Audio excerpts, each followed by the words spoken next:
నీ శత్రువు గురించి నువ్వు తెలుసుకోగలిగితే నువ్వెంత మాత్రం భయపడవలసిన అవసరం లేదు.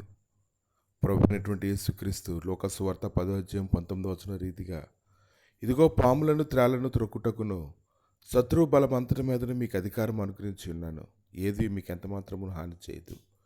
కనుక నీ శత్రువు గురించినటువంటి జ్ఞానాన్ని దేవుడు నీకు ఇచ్చినప్పుడు ఎంత మాత్రం కూడా నువ్వు భయపడవలసిన అవసరం లేదు.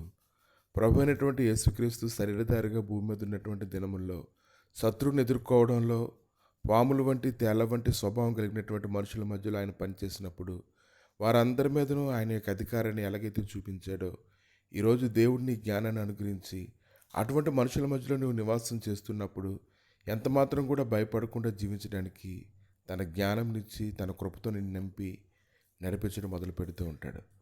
కాబట్టి నువ్వు ఎంత మాత్రము నువ్వు దేనికి భయపడవలసిన అవసరం లేదు. ఎందుకంటే జ్ఞానం ఇచ్చేవాడు ఆయనే. ఆమేన్.